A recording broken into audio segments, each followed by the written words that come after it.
All right, Lakers Nation. This episode of Lakerland Live is also brought to you by our friends at Playback.tv.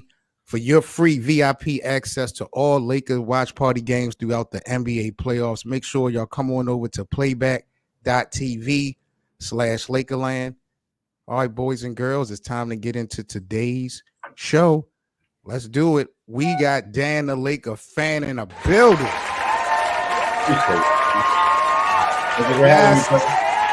Yes, yes. Boys and girls, ladies and gentlemen, NBA community, welcome back to Lakerland, man. I'm your host, moderator, Seven Mitchell, and we are in the damn building. My God.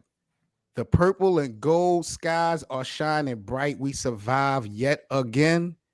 I had to bring my brother on deck. Dan, the Lakers fan, is joining me today because we're going to break down everything that happened last night. We're going to talk about tomorrow. We locked in Lakerland. Y'all know what we came here to do. So salute to the supporters. Dan, what's the vibes, bro? Man, we finally get one, bro. We finally got one, man. It felt listen, man. I couldn't sleep all week last week, man. Just thinking about, are we gonna get embarrassed? You know, like what's gonna happen? Another sweep, bro. My mindset was already gone. Like I was already like, if we get swept again, man, that's gonna suck. But thank the Lord, man, that we actually came up with a W yesterday. That was crucial. Crucial. Man. Big shout out to Dan, the Laker fans. Big up to the Lakers Nation. I see everyone in the live chat. Thank you guys for the support on this episode. Big up to everyone. We got a crazy, and I mean crazy, episode today here on Lakerland. So you guys make sure y'all buckle up. If y'all are new to the Lakerland platform, make sure y'all subscribe, smash that like button. Let's get this stream out to the NBA community. It's going day by day, Renee. You already know, one win at a time. That's how we rocking. Salute to you. Salute to everybody that's in the live chat, man. Definitely appreciate you. Dan, again, thank you so much, bro, for coming through and quarterback in this situation. Before we even get into our Lakers talk, I do want to cruise around the NBA with you because we got a couple important things going down today in the NBA playoffs. So I do want to get your perspective, Dan, on what the hell we got going on in the association today. Now, later on, we got Milwaukee and Indiana. Indy, I believe, is up 2-1 in this series. And it was just reported, bro, that Dame ass is out. So there may be no Dame and no Giannis for tonight's game versus Indy. What's your reaction to this news, bro? And what chance does Milwaukee have of winning this series, bro? Let's be honest. Well, first and foremost, right now we got Indy leading 2-1. They're probably going to go up 3-1 today. Right. But I had Indy coming out of the series, even if they would have had a Giannis. I know it's been close games, but the thing is, I don't trust Doc River coaching any team. Thank you. Any team, you know what I'm saying? Like this man is a cat. He keeps landing on his feet. He got 9 lives, bro. I don't get it. He's living off of that 07 championship, 08. And yeah, man, like ever since Adrian Griffin got fired, which he shouldn't have, right? You know what I'm saying? Everything went spiraling down. Now I understand they're going through injuries, but I had Indiana all the way personally, me. Even before Doc Rivers came into the mix, my major concern with this duo was what was going to happen when we got to this point. Right. Because as true basketball fans, we know once we get to April and May and June, once we get to the playoff, the entire game changes.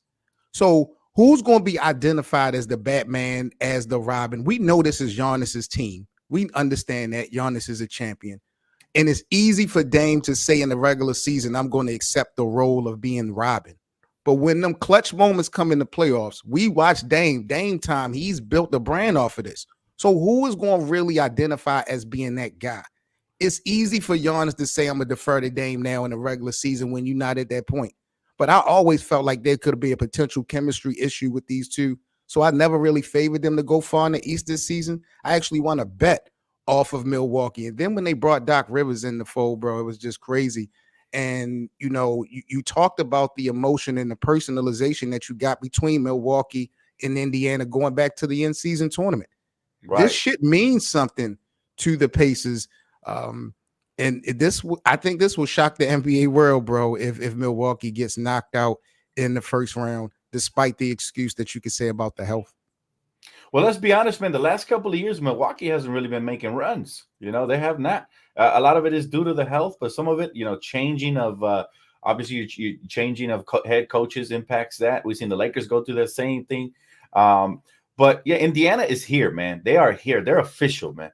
This season, they showed they eliminated some teams in the in-season tournament when everybody had playoff vibes, and it was kind of an eye-opener, like, whoa. And then they went ahead and made that Pascal Siakam trade. Completely, bro, changed the whole game up a little bit. The East is wide open for the taking. Right now, I believe the Knicks are down to the Sixers, right? So the Sixers win today. That series will be tied. And the last thing the Knicks want is to be tied, worn down in the series because they got the winner of this Milwaukee versus Indy series, right? So that's going to be insane. But, yeah, man, the East is wide open for the taking. I know everybody got Boston, but I think there's a chance Boston gets knocked off by one of these two teams that are up ahead, man. Now, there's one organization in the Eastern Conference that I want to spend just a brief moment on before we get into our Lakers talk. And they're struggling right now. And this has something to do with the LA team.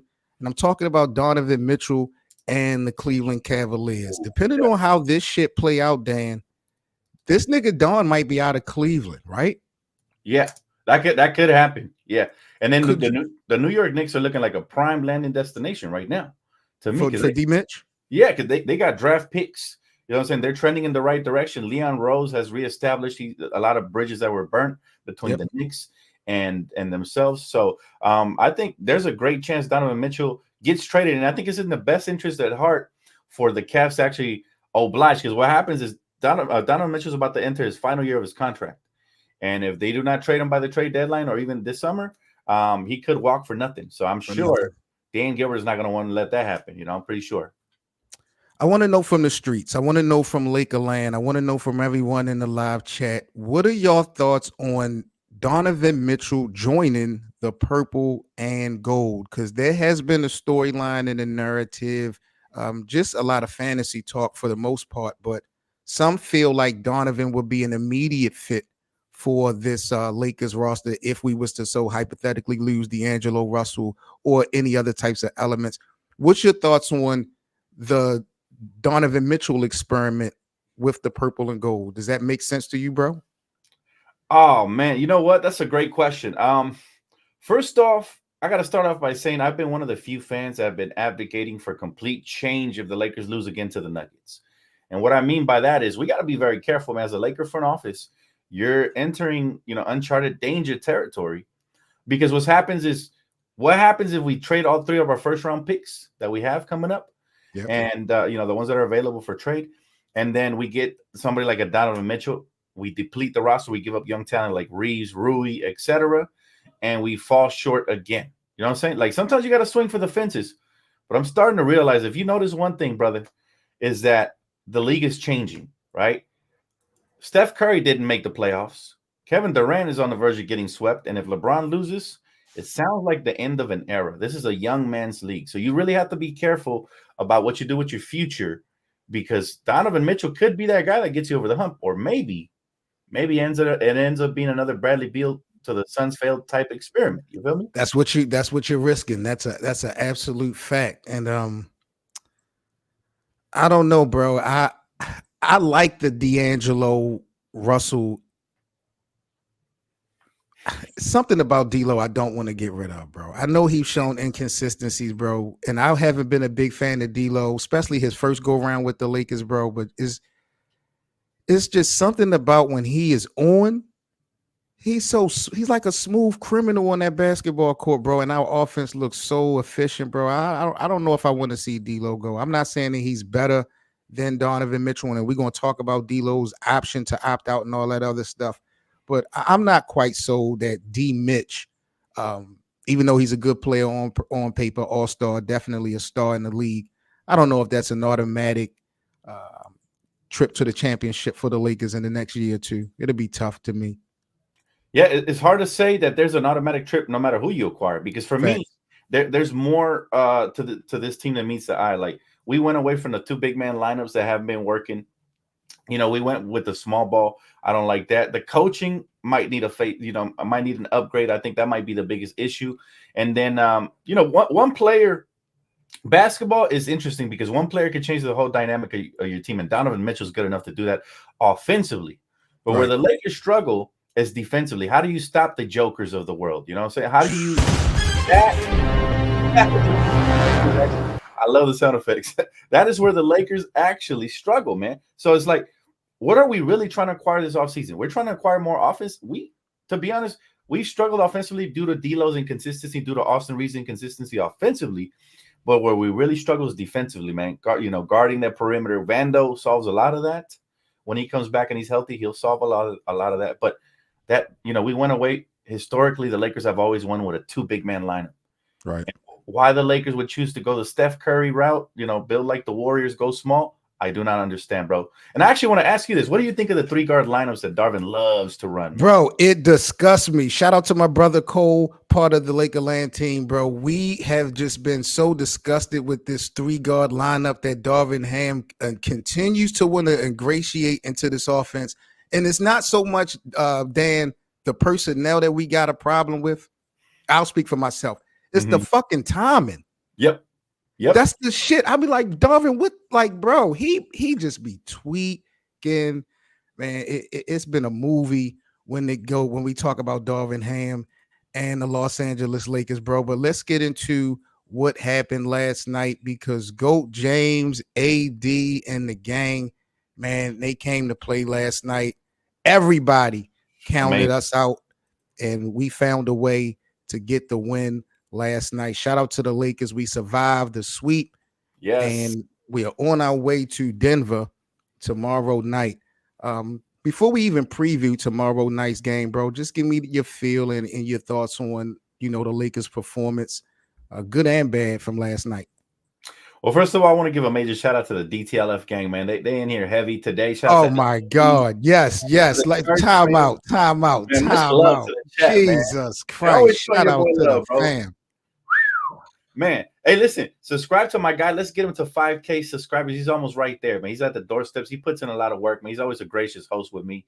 Show him mad love, chat. This guy's awesome. You guys, man. Definitely, man. Shout out to my brother Dan, day one, doing his thing. He built his platform. I'm definitely a huge supporter. And man, I appreciate what you're doing for me and mine, man. Definitely. Man, it's all love, brother. But listen, to answer your question, I got to say, I'm very proud. First and foremost, we didn't get swept. I'm proud of the team. They showed some heart. I was very interested coming into the game to see if they were about to fold like a lawn chair, or they were actually going to, show some goal. The fans, especially in the arena, didn't deserve what happened game 3, right? They didn't deserve that shit. So they made up for it a little bit, but they really want to make up for it, man. The game that really killed me was game 2, bro. That dagger, how we gave up that 20-point lead. And I missed that game. Thank God, bro. I missed that game, and that game has been just like the topic of discussion on Lakerland. And I just, I saw some of the highlights, but I didn't get to watch the 48 minutes, which is eating me alive, because people are painting the picture that game has been so pivotal in this series. Bro, it has been, because think about it. Right now we should be 2-2 at the worst. But in reality, we have led every first quarter, bro. And what bothers me is that we go away from the game plan. That's a lot to do with Darvin Ham. But it also has to do with the players. We've been feeding AD. Last night, the biggest difference and the reason why we won, we had 72 points in the fucking paint, bro. 72. Yeah. That's our strength. Why are we settling for 3-pointers like we're Clay and Curry? I don't get. But when we played through our strengths and we played the 2-man game between AD and LeBron James, they was cooking last night. And let's be honest, they've been giving Joker way too much respect. You know what I'm saying? He's built like a hot air balloon, and they out here, treating him like he's Ben Wallace around the paint. We've been talking about that too. It's crazy, right? Talking about that too. That's a fact. So I hope to God that they try to get 80 points in the paint the next game, then 90 the one after that. Like, that's the key to success and to winning high efficiency basketball and attacking this flat-footed fucking Jokic, because I'm telling you right now, bro, he's an elite offensive player and a very mid defensive player. So you gotta cook him. Bro, you're preaching to the choir, and that's been my thing coming into this series. I don't want to take away anything from Nikola Jokic, but I've always campaigned that if you want to try to neutralize and beat this Denver team, you have to take away the support system. His ability to get his teammates involved is his biggest attribute as a big man. If you took away that element from his game, he'd still be averaging he's still a walking double-double, but it doesn't give you that Embiid impact. It doesn't give you that Shaq impact. Like his ability to get everybody involved is what makes him so special. So you have to find ways to neutralize these other guys. And you see how Jamal Murray, how he's struggling. That was real key. But when you look at these first 4 games, bro, the third quarter has been the Kim Kardashian to our team. Right. What is the biggest issue with this third quarter? We made the big time adjustment, basically just scoring in the third quarter yesterday. But what's the biggest problem coming out of the half that we struggle so much? And who should we be, pointing the blame to? You know what? I was reading a statistic the other night. I don't remember where I read it. Might have been Twitter, where it says the Denver Nuggets actually like to play from behind. No Diddy. And, they coming in here gauging us in the first quarter. So we've won every single first quarter in all 4 games. Yep. And they gauge us in that first quarter. Mike Malone is such a mastermind that he makes adjustments in the second quarter. And then you start seeing everything go downhill. Why? Because Darvin refuses to call timeouts, challenge plays, and make adjustments, and actually utilize that size. Why is Jackson Hayes now just playing game 4? Bro, why? You're talking about my God. League. We have been begging for some type of rebounding, somebody to rebound other than AD. And Jackson Hayes' ass has just been sitting down this whole series, and this whole talk about Vando and Christian Woods come back. Like, all that shit is capped to me, bro. Jackson is out there. He's not going to be an offensive impact, but his presence, his ability to make people shots a little bit difficult, we need that. Exactly. And that's just the thing with Darvin, bro, is that Mike Malone is running circles. In reality, my guy LOE said it best. We could easily be up 3-1. I don't want to sound arrogant and I don't want to sound ridiculous, but every game we've had the lead and we've lost. We've self-destructed probably around every third quarter. Last night, I saw a sense of urgency in the third. I saw us come out here. I saw AD crashing the glass. He had 20 for the first time in the series. So I saw us utilize size. I saw Darvin Ham actually challenge a fucking play, man. Yeah. He finally did that. There were several opportunities we had in the last couple of losses that we had where he could have challenged a play, and if it went our way, it could have changed the momentum of the game. And I think I don't know if you saw the Mark Jackson little clip that was going around the web about timeouts.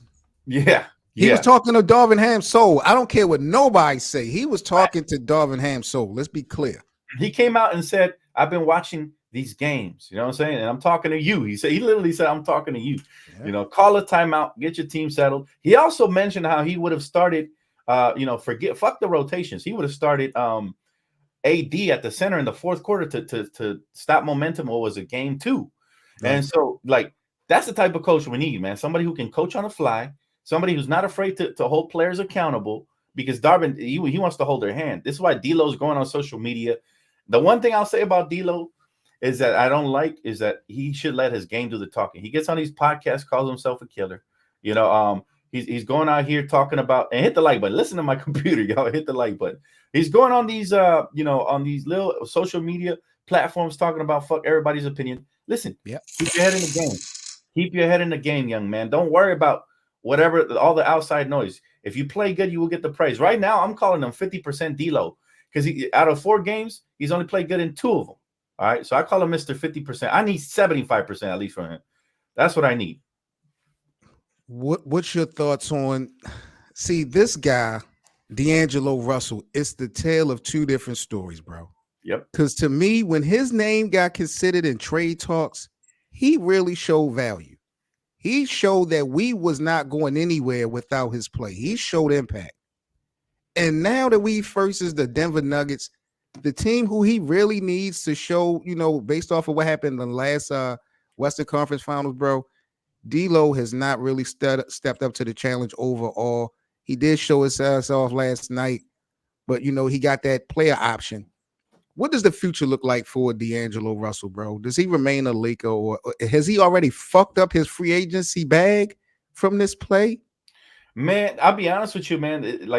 If you're a GM around the league, why would you want to give this guy anywhere near max dollars? Dollars. Why would you do it? Listen, he's shown throughout his career. He's 28 now. He's still in his prime. I'm not going to hate on the young man. He's good during the regular season, but what's going on during the playoffs, man? 50% is not good enough from a starting guard, and putting up a bagel, man, putting up 0 points in a playoff game. I went off on Dennis Schroeder and called him a bench player when he did that for us a couple years back. You cannot be the starting point guard of the Los Angeles Lakers and put up a bagel, man. Unless you want to, you put up a donut, you better get an application at Krispy Kreme's. I'm telling you right now, bro, because that's not acceptable. There's a higher standard, right? Yeah. And on top of that, the worst part is that when D'Angelo Russell's not scoring, he's not hitting the shots. He's not doing nothing for your team. Thank you. That's the problem for me, and I don't know if he's coming back as a Laker or not. We it's dead cap if you don't re-sign him. So there's always an option to sign and trade him and get some value back in return. Yeah. But man, I honestly don't know what D'Angelo Russell's going to do. If I'm D'Angelo Russell, I'm taking one more prove-it-all deal with the Lakers. One more 1-year deal. Why? Yeah. Because I don't think he convinced anybody this season. He had a great regular season, career numbers all across the board, and then you come into the playoffs and you're good half the time. So, I mean, unless these next couple of games he swings, momentum our way, and he's a big reason for it, then I just really can't see him, getting the bag. Now, I agree with you. I feel like D'Lo definitely should let his play speak more than his mouth does throughout this season. I do respect, however, his transparency. D'Lo keeps the shit real, and I love that about him. They asked him about Darvin Ham last night. We've heard him talk about the relationship between him and Darvin Ham, and they asked him or mentioned about Darvin Ham saying how the confidence that he has in D'Lo and knowing that he was going to get back into his groove. And D'Lo kept that shit real last night. He was like, I appreciate it, but I don't need that. Especially from dude, because we ain't really rocking like that. You could tell that's what the vibes was, and I just appreciate D'Lo not trying to be phony. But yeah, bro, I just think that he kind of screwed himself in this first round with his play. And hopefully these guys can continue to play and win, but that would kind of gear him to stay in LA, because I like D'Lo. I really do. I like him too. Like I said, the only thing I don't like about him is when he's a non-factor. And the worst part is that it's not really his fault. It's the coaching staff needs to hold him accountable. And when he's having these type of games, you got to put him to the side and be like, okay, listen, son, you are 0 for. The game he went 0 for 9 from beyond the arc. You're 0 for 5. At some point, bro, do other things to help your team win. Crash the glass. Play some defense. Get back in transition. Push the ball. Do things that a lead guard will do to help your team win. You don't have to get it all back in one game, because he shot us out of that ball game, if we're being honest. If D'Lo makes 3 more threes in that game, we win that game, right? Same thing in game 2. If LeBron James doesn't go early and he attacks the rim instead of settling for that 3. Now, that was a controversial topic. I don't know if you touched on it, bro, but what I want to ask you this, because you're a great basketball mind. What was your thought on LeBron James with more than 10 seconds left on the shot clock in that fourth quarter to end the game, taking a 3? It was wide open, granted, but he had a lane to drive, and he shot, giving them the time. And I kind of knew the game was over when that happened. I kind of knew they had their home court. Jamal Murray has the ball in his hands with plenty of time. I kind of felt like, okay, we're probably going to lose this. How did you feel about that shot LeBron took? I had a problem with it only because I've watched LeBron do this podcast with JJ Redick, and he alluded to at the end of games, he's real big on getting the smartest shot, not necessarily 2-for-1s or, trying to potentially get 2-for-1s when he alluded to the last shot being the smartest shot you could actually make and take. And I didn't feel like that was a smart play. And we're watching LeBron make a lot of turnovers, and his usage rate has always been high. So he's always turned the ball over. But, Bron is just making a lot of bonehead mistakes out there, bro. He's playing well. Don't get it twisted. He's still doing his thing. He's still freight train James. But the turnovers and the decision making, bro, is just, really confuses me. And that one play alone has been a problem. We ain't never seen him do this before throughout his career. Like, he's always been a cerebral player. Part of me thinks that Father Time is knocking, and sometimes he runs out of gas, so he settles for the shot. That's what part of me feels like. And same thing with the pass. Some of these passes is like sometimes he looks at that lane and he says, "Oh man, I'm gassed. I've been carrying this team for quite some time. Let me just make a pass." It's like a second. He second guesses himself, and that's why these turnovers happen. Yeah. And that's again when his prime. I feel like he's just exiting his prime now. And we're about to start seeing that. This is why I question the Donovan Mitchell trade. What if next year LeBron has like a Kobe post Achilles tear type of fall off? You know what I'm saying? Type year.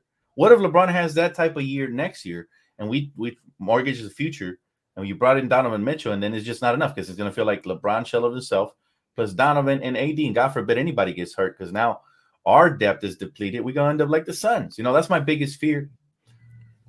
That's my biggest fear. And you can look at that in two ways, Dan, because it doesn't even have to be an injury issue. Mm-hmm. What if because LeBron know most likely he may not get no All NBA, so he might not have to be pressed to play 65 games. What if he's going to pace himself and do this load management thing next year just to make sure or assure himself to be able to play with Bronny in the following season? So that could affect the Lakers as well as far as how many games he's actually playing. He don't even have to be hurt. I believe LeBron James have built enough cachet with the NBA, with the Lakers organization to kind of dictate his pace of how many games he's going to play in the season. Mm-hmm. Whether we like it or don't, I think he has that much cachet to bring that shit to the table. I don't think Jeannie and Rob Pelinka would go, and Darvin Ham, he ain't in no position to go against that. Right. Yeah, man, personally, I hope this is what my hope is, right? If they're gonna run it back, with AD and LeBron again, I'm really hoping that we rework AD's contract, take a little bit of a 1-year pay cut to get some free agents, make it one more go. And the same thing with LeBron, maybe a front loaded contract where in the front end is cheaper, and then in the back end you get paid more. Yeah. They got to figure something out because with this cap situation, it's tricky now, man. We used to be able to trade for superstars and then add some more through free agency, and you will win a championship. Now, bro, let's be honest, right? In 10 years, right? Not even 10 years. The last time we won a championship before this last time was 2010. So between 2010 and now, that's been 14 years. And in those 14 years, we've only truly competed and won a championship in 2020. 1 out of 14 is not very good, man. This ratio we had as Laker fans, where we felt like every year we dominate and we're always competing, it's kind of starting to disappear. I feel like God rest his soul, the late great Dr. Jerry Buss, he left the blueprint, man. He was cutthroat. He made quick decisions. But this new CBA, man, is really challenging the Lakers' old train of thought. And I think they're going to have to start going through the draft, going through free agency, and building from within. Because the advantage of drafting a star is that those first couple of years are discounted, and then you can add free agents, and then you can go over the cap to re-sign your own free agents, which is how the Warriors, the Nuggets, and all these people are doing it to have a stacked roster. If you look at our team, we're kind of front loaded, man. We don't have a lot of production off the bench right now, and that's a big problem if you want to really compete for a title. You know what I mean? Like, this is why I actually think Denver's not going to win a championship this year, regardless of whatever happens in the series, because they're not getting a lot of production out of their bench either. From their guys, that's a fact. So they top heavy. They're definitely top heavy. Mm-hmm. And so in order to win a championship historically, you'll see you need to average at least 15 to 20 points off the bench. You need it. But here's the problem, Dan. Mm-hmm. Here's the fucking problem. Who's going to lead the fucking troops? Who's going to be the leader? Like we watched last night in game 4, LeBron James go nuclear because Darvin Ham didn't call that challenge. I haven't seen LeBron act that crazy mid-game over a play, maybe ever. And, Darvin dropped the ball on that. Then when you look at this visual, Lakerland, everybody in the chat, boys and girls, this is the minutes for the entire series so far between the Lakers and the Nuggets. Damn. Yet the Lakers are down 3-1 in this series. Yep. This right here is total evidence that the problem begins and ends with Darvin Ham, bro. Yep. Yeah, man, listen. And again, the front office made a huge mistake by giving him a multi-year deal. They should not do that, fam. They should not do that. And shout out to RZ for the super chat. Appreciate you, bro. But, the Lakers, they have made mistakes the last couple of years. Again, we haven't found our long-term head coach since Phil Jackson. You know what I mean? It's like since Phil Jackson, man. And if you don't mind me reading this one right here, it says rumors Laker front office want to bring back Ham. I think it's all hearsay for now. The real rumors begin in the offseason. It's all everybody wants clickbait right now. So I would take everything with a grain of salt, man, right now. But I'm gonna say this though, Dan and RZ, when you watch interviews, Jeannie and Rob seem to be happy with dude. Like they got him in their pocket. And that's what I think they love the most more than anything is to have someone that they can control. You know, Frank Vogel, Luke Walton. That's why Ty Lue didn't take the job. That's why Jason Kidd didn't want the job because they, you know, it's like they got Darvin, I feel like, exactly where they want him to be for now. He's going to have to produce, but they are willing to give him some time. This is interesting, bro. This is interesting. It's going to be interesting because you know what? There could also be a power struggle at the top. You feel me? Like maybe Clutch in the Lakers front office. Maybe this is why they didn't make a trade at the trade deadline. Maybe all of this is going to, you know, culminate into something in the offseason. Maybe it's going to come into ugly divorce between LeBron and the Lakers. Maybe it's all nothing. Maybe it's all just smoke and mirrors. But at the end of the day, Lakers, man, it's always interesting because there's always a storyline going on. You know what I mean? Always. Even when we were winning 17 games, bro, there was a storyline going on. And this year, the biggest storyline is Darvin Ham, you know, or as they call him, Darvin Scam. That's a fact. Y'all let us know, Lakerland, what y'all thoughts are on Darvin Ham. Win or lose this series, should the Lakers part ways with this coach? Y'all let us know in the comment section. This is Lakerland Live, episode number 8. We are in the building. Dan, the Lakers fan, has come through, and he brought the gang with him. Man, the chat is all goated, man. These people, man, they're the best, bro. I'll tell you, the love that Laker fans show is second to none. You know what I'm saying? That's and so let's go ahead and show love to my brother. Subscribe to Lakerland, man. You see him doing his thing, man. I love the graphics, everything, bro. I see you putting in the work. We on it, bro. Props to you. We on it. That's how we give it up, bro. Every day, all day, man. Thank you guys so much for coming through to the Lakerland platform. Make sure that y'all show my brother Dan, the Lakers fan, support on playback, on YouTube, everywhere on social media. Dan, real quick, before we kind of get into game 5, let the people know who are not from the circle where they can follow you at, what type of content you got going on, and all that other type of good shit, bro. Oh, yeah. Man, listen, it's all love, man. As far as me, I'm on YouTube, Dan the Laker fan, man. You guys see the name on the back. And then as well on Twitter, at Dan the Laker fan, Instagram, all of that. Most importantly, Playback TV, man. Playback TV is the future, fam. I want you guys to show support to not just me, but my guy right here, Mr. Mitchell, man. At the end of the day, it's all about just spreading the wealth and spreading the love, man. There's a love for everybody to eat. So it's not about me today. It's about my guy right here at Lakerland. So go ahead and show him love, man. Man, definitely salute, man. It's always going to be about us. That's how we rock it. Day one shit.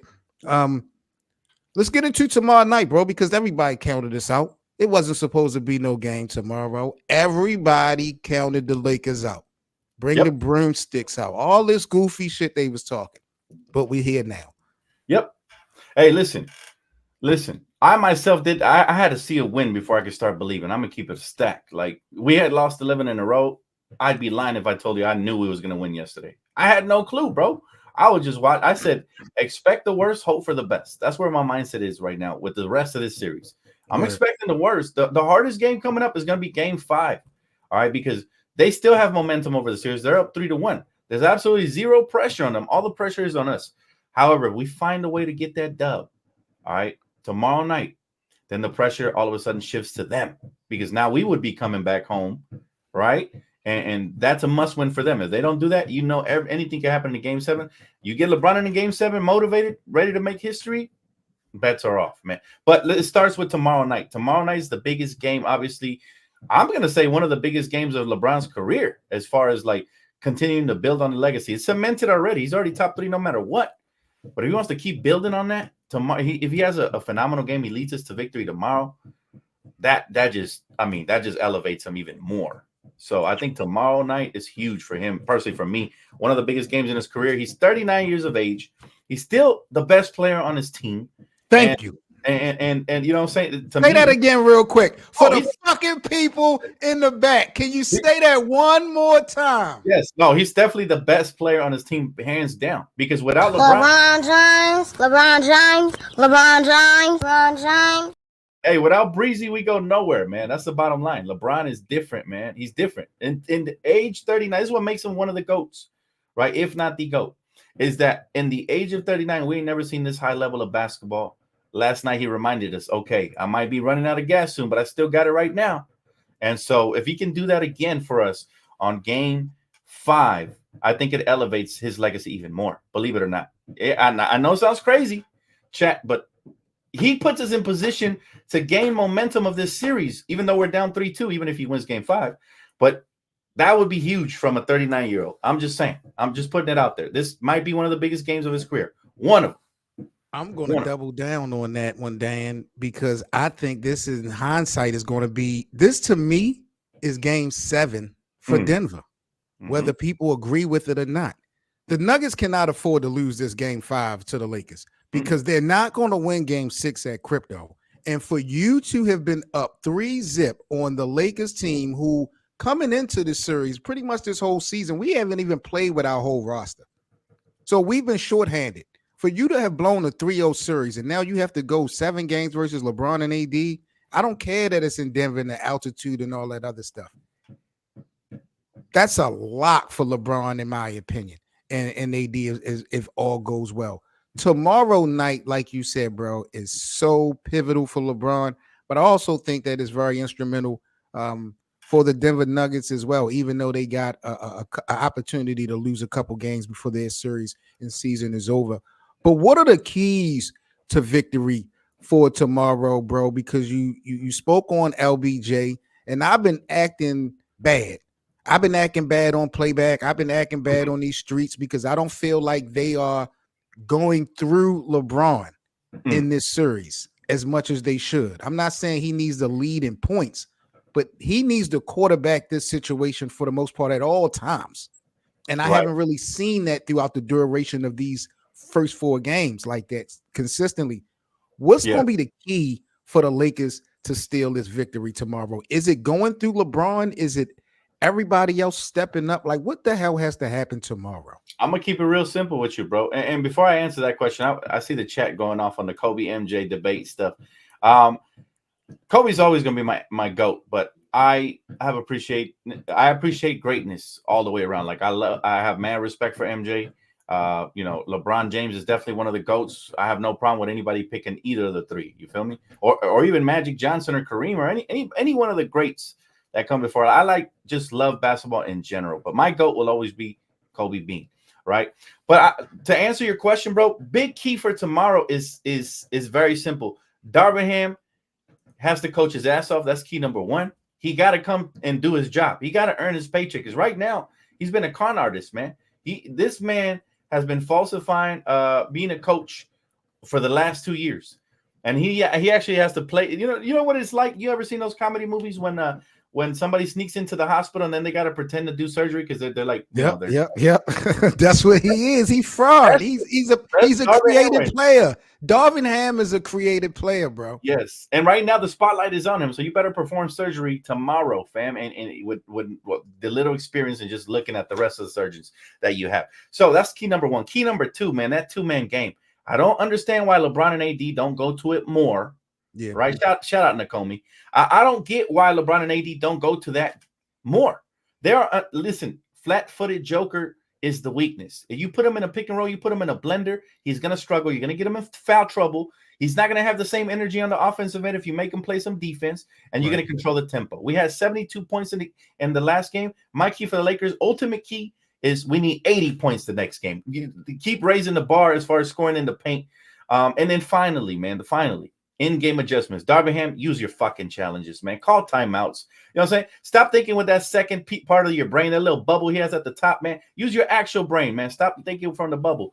And I'm telling you, if all of those things happen, if all 3 things happen, we will win tomorrow night. We heard it here first on Lakeland. If all 3 of those things happen. The breakdown by Dtlf. Y'all heard it first. Y'all let us know, Lakerland, what is the biggest key to a Lakers victory tomorrow night in game 5? Because it is definitely going down in Denver. Y'all let us know in the comment section in y'all eyes, Lakerland, what is going to be tomorrow's biggest key to a Lakers victory. It is definitely going down. Make sure that you guys come through tomorrow. I know y'all going to be pulled up in Dan's playback. We also have a watch party for all of our Lakers game, free VIP access. So again, come on over to playback.tv/Lakerland as we rock out for game 5. Myself, Cole, B.A., Hank will definitely be in the building. So hopefully we'll catch you guys tomorrow. Dan, what other content do you normally do outside of watch parties on Playback? How instrumental has Playback been for your brand, fam? Well, I'll tell you, man, YouTube tried to put me out. You already know the story. And so I said, never again will I rely on just one revenue flow, especially when I got to feed my family. That's I got my hustle up times 10. Playback treated the kid right, man. We already up to 500 in the first 2 months, man. Plus, church, man. Shout out to my crew over there, man. AJ, My Heart, everybody who's contributed to that team in the chat. You know what I'm saying? So it's been a beautiful thing. But we got all kinds of content, bro. We got Around the League coming up this Tuesday on YouTube, on my YouTube channel, Dan the Laker Fan. We got so obviously we got the wonderful website shopcorekings.com, and we got some fire merch, man. Y'all go check that out at affordable prices for free shipping for the community, man. See, everything I do is for the community. Really not making tons of profit off of that, but it's all for the community, man. So it's all official. It's all official. It's all love, man. So definitely tap in, and of course tap in with my brother right here. I'm telling y'all, man, this guy has put in work, man. I've been a fan of yours as well, my man. Appreciate you, man. It goes both ways, and I just love what you're doing, man. Show him love. Go to his Cash App, all of that, because this is how we uplift the communities, man. Being there for one another, no matter what. All right. That's how we getting it popping, bro. Y'all already know the vibes, man. Salute to my brother Dan, the Laker Fan. This is Lakerland Live, episode number 8. We are in the building. Shout out to everybody that's in the live chat, man. Do us a huge favor. Let's get this video stream out to the NBA community today, because niggas doubted the Lakers. They doubted us. Smash that like button, man. Let's get this video out. I see about 300 people in the live chat. Yes. Definitely appreciate the support and the love, you guys. Salute again to my brother Dan, the Lakers Fan. We're about to get into our TikTok segment of the podcast. Real brief segment before we get into more things here on Lakerland. So Dan, let's get into my TikTok segment for this afternoon. In order, rank these NBA players' chances to win another NBA title. They say it's an end of an era for KD, Steph, and LeBron. I want you to rank the chances of these guys winning another title. All right, perfect. All right, number 1. Well, let's start from 3. Let's start from worst to best. Worst is KD, man. He's on a team that plays zero defense. He's got a crybaby on his team. Booker, they ain't never proved shit, man. He actually went from a super team with the Nets, having Kyrie a true winner, a true champion. And he downgraded, in my opinion, going to the Suns because they traded away the only defender they had in DeAndre Ayton. And it's like, how you hire a coach like Frank and you don't have no defense on the team, right? So number 3, KD. Number 2, Steph Curry. Steph Curry, I don't think he'll ever win a championship again unless he demands a trade and requests a trade. Really? Yeah. I'm dead. So bringing back Clay is still not enough to you. It's a young man's league, and that team's getting older, man.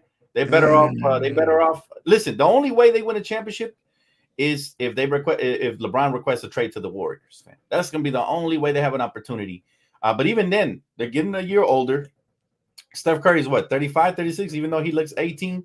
He's 35, 36. I got him at number 2. And then number 1, LeBron. He's still on the winningest franchise of all time, but we talking win percentage. We're talking championships. We're talking the whole ordeal. And the Lakers always want to win, and the fans will continue to put pressure on the front office. So as long as LeBron's a Laker, he's got an opportunity to win the championship. Now, even if he goes elsewhere, he's going to call the shots because he could take a pay cut, go play for the Knicks, and they'd be an instant contender. He could take a pay cut, go play for the Cavs.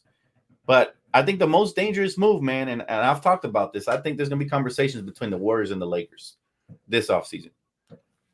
What's so funny to me, though? This is so wild. And I mean, it's not that I disagree because I agree 100% with Dan. But it's funny that we give Steph more of a chance to win a championship and he ain't even in the damn playoffs. KD is still literally in it, and we still giving Steph a better chance to win a damn NBA title, man. And that's because one of them years. That's because for me, KD, and I've said this before, is the most disappointing superstar of all time. Yes, he has 2 titles, but he took the easiest route I'd ever seen, man. Yeah. And to me, I had high expectations for this man. I'd never seen a player like him coming into the league out of Texas. Face up, guard skills, one of the most elite scorers we ever seen, and he ends up with 2 watered down championships. If that's the rest of his career, most disappointing superstar I've ever seen, in my opinion. So I'll say, yeah, man, that's the order right there. KD, Curry, LeBron, number 1. All right, Lakerland, we got 2 more topics to go before the show is a wrap. This next topic, we all got to get involved, and we all got to answer this $1 million question. Talking about GOAT James, this is a topic of discussion that we just recently had on playback, and it kind of went left. So hopefully me and Dan don't go crazy here on StreamYard tonight. My God. We're about to fight, bro. We're about to fight. Yeah, it might go down. Hank, this is for you, my G. Yo, Dan. Has LeBron James defeated Father Time? Oh, man. Lakerland, I need y'all to answer this too, but I need y'all to really think about what I'm asking. Has LeBron James defeated Father Time? Dan, I need your thoughts. All right. Look, there's a 2-part answer to this. Yes and no. Yes, he has. You ain't never seen nobody damn near 40 out here looking like a fossil, still dunking, clocking it back, still playing defense in spurts, and still the best player on his team. And in the playoffs, right? When was the last time we've seen that? So in that side of the question, yes. Now, the no part of the question is that we're starting to see his decline slowly but surely. I see it. You know what I'm saying? He takes more defensive possessions off than I've ever seen before. You know what I'm saying? Sometimes he gets out rebounded. Aaron Gordon's been running laps around him, with the exception of the last game. So, yeah, I see it. I see Father Time kicking in a little bit. But, man, he really, I don't know. LeBron has a stranglehold on Father Time. He's like, it's coming, but he's like choking it right now. He's like, he has it with his back against the wall. And he's stretching it out for all glory, man. He's stretching that out as far as it can wait. But, yeah, yes and no. This is an interesting take by Maurice, saying that he hasn't, but he's kind of working around it. I can kind of respect that, but here's my angle with this, Dan, and I'm kind of on the same boat with you. The eye test is showing us things that we've never seen before from a player at that age.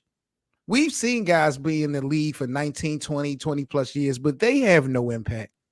They don't have any production. People will argue that LeBron James' stats right now doesn't have a lot of impact on the Lakers winning. But if you look at his numbers, and we had a comparison not too long ago, LeBron regular season numbers is in comparison with Jason Tatum.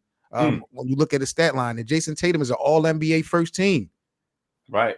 So, LeBron in 39 years old, year 21, is, he's still a freight train. We watched him yesterday. They can't stop him. Yep. It's either he going to make it or miss it. And I don't think we've ever seen that from someone with this many minutes on their legs, this much, wear and tear. It's just never been done before. And yeah, we're seeing a falling off, but that's to me because he's a human being. Yeah. I feel like he's defeated it. Man, it's hard to say, bro. I'll tell you what, he wins one more championship. I agree with you. He wins one more throughout the rest of his career. I agree with you. He definitely defeated. If he can win one in his 40s, fam, then there ain't no argument against that. But again, imagine if LeBron was still in his prime, how we would look this series right now. You know what I'm saying? Like if LeBron was still in his prime, where he's giving it his all, he always turns up in the playoffs. You know what I'm saying? Like man, we would probably sweep this team if LeBron was in his prime. If other dudes would do their damn job, we would also have a better chance of not being down 3-1. But you got to give credit to AD. AD has been a monster in this series. He's been a monster in every game. He's getting better and better and better. So AD has been a real sidekick this series.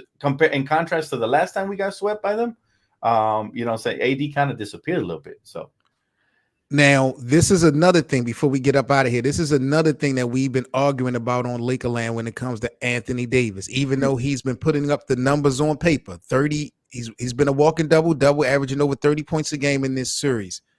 We have felt at times, at least some of us felt like AD has not stepped up to the plate of demanding the assignment of Nikola Jokic for the duration of a game. Like he shined away from that assignment, which has impact because the way Jokic is beat up on Rui in this series has just been terrible. So I'm just like, how do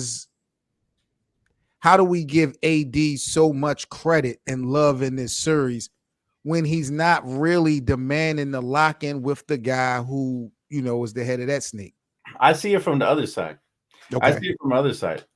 So AD, now I told you LeBron was the best player on the team, right? Period. But Anthony Davis is the most important player on the team, if that makes sense. So LeBron is the best player. AD is the most important player. Why? He's the last line of defense, man. He's the only guy we got in the paint doing the dirty work. So we expect this man to defend. Then we expect him to go off on offense, rebound. And AD has done that to the best of his ability. Now, the reason I disagree with starting him on Jokic is because Jokic is a flop artist, man. He's going to draw so many fouls on him and get the ball game, which is why I don't think it's him not wanting the assignment. I think it's Coach Darvin Ham actually doing the one smart thing he's done all series is kind of hiding him in the defensive scheme of things. And if you notice, AD really hasn't been in too much foul trouble this series because of it, But if we started him on Jokic, you probably pick up 2 quick fouls in the first 5 minutes, and now you got to sit him for like the rest of the half almost, And that's the main reason, man. Jokic is actually not one of my favorite players because he gets away with a lot of hooking. He gets away with a lot of things that other players don't. You know what I'm saying? It's like he's and I don't understand why the NBA loves him so much. He don't love the NBA the same. You know what I mean? He loves his horses more than he loves his woman. So, he's out here, man, and it sucks. It sucks to see as a basketball fan. I want passionate players to get the calls. So I want passionate players to get the love from the NBA. But Jokic is their man, the golden child, I guess. Yeah. All right, boys and girls, it is officially a wrap. Episode number 8 is now in the books. Thank you for having me, bro. Hey, this was a blast, man. This is a blast. Dan, how we rocking, man. Once again, just let the people know before we get up out of here where they can follow you at before we sign off for the show. Very simple, man. You could just look me up on YouTube. You could type in the letters right there on my name, right here. DTLF or Dan the Laker Fan. And then Twitter, Instagram, all that good stuff. And of course, check out our website, shopcourtkings.com for the latest, greatest merch. So definitely check that out at the best prices. And that's it, man. And subscribe to my guy right here on Lakerland. That's it. Once again, people, shout out to Lakers Nation. Big up to the Lakerland, the Lakers community. And Dan, again, thank you so much. I haven't even checked the numbers. I know we were we almost was at 5K at this stream. We working real hard. Shout out to my partners, Cole, Hank, and BA. So, again, each and every one of you guys that came through, checked out this stream. We really appreciate you guys' support. Thank you guys for chopping it up with us in the live chat. Dan, you the man. What else can I say?